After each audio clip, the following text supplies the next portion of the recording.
Sesta corsa è il centrale di oggi, premio ben servito, una bella categoria BC con 7 cavalli al via dopo il ritiro del numero 6, 1 Usque DL, Manuel Pistone, 2 Alissa Trio, Marco Stefani, 3 Visia Spin, Alessandro Gocciadoro, 4 Volcada Bar, Antonio Di Nardo, 5 Vivace Bargala, Antonio Velotti, in seconda fila 7 Ziguli dei Greppi, Antonio Greppi, 8 Holofost, Alessandro Muretti.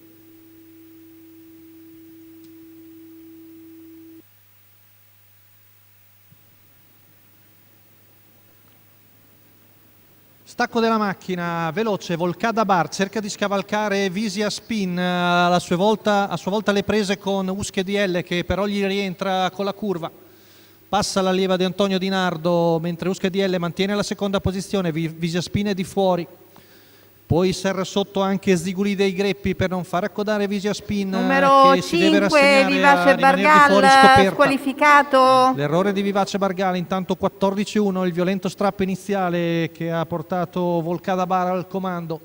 Usque DL seconda la corda su Ziguli dei Greppi, Visia Spin si deve adeguare all'esterno, la sua schiena è presa da Holofost mentre chiude il gruppo Alissa Trio. Tanto siamo sulla curva con Vivace Bargal davanti, scarirante di galoppo che probabilmente condizionerà pensavo la fotocellula, ma viene fuori 45 scarsi, tempo giusto per Volcada Bar davanti a Usche DL, poi Visia Spin all'esterno con in schiena Holofost, terza la corda Ziguli dei Greppi. Siamo al passaggio davanti alle tribune con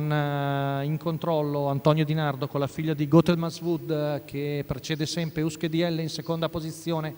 Visia Spin che staziona tra Usche DL e Ziguli dei Greppi, Holofost di fuori, in coda Alissa Trio, arriviamo al chilometro passato in 1.17.7 con Volcada Bar che porta il cronometro dalla sua parte, ora Visia Spin si fa un po' più minacciosa all'esterno. Poi ci prova Marco Stefani con Alissa Trio che da una bella bordata a centropista avanza la figlia di Dream Vacation in terza ruota, dà una scossa alla corsa, 14-9 la retta di là, insiste Alissa Trio in terza ruota, anche Visia Spin però riesce a controllarla, Usque DL secondo alla corda, ancora tutto da giocare ma Volcada Bar ancora salda battistrada, ultima curva passata in 13-9 addirittura, retta d'arrivo, cerca lo stacco Volcada Bar e prende una decina di metri di vantaggio, la lotta ormai è solo per il secondo posto, Volcada Bar viene a vincere egregiamente mentre Visia Spin è seconda su Usque DL Ziguli dei Greppi, 27,5 a chiudere addirittura, 13,6 la retta d'arrivo.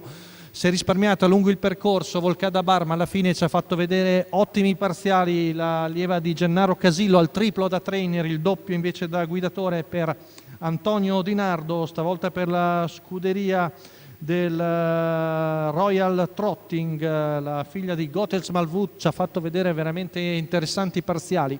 In questo ultimo mezzo giro finale viene a vincere con autorevolezza, mentre un'ottima Visia Spin, nonostante il percorso al largo, batte Usche DL.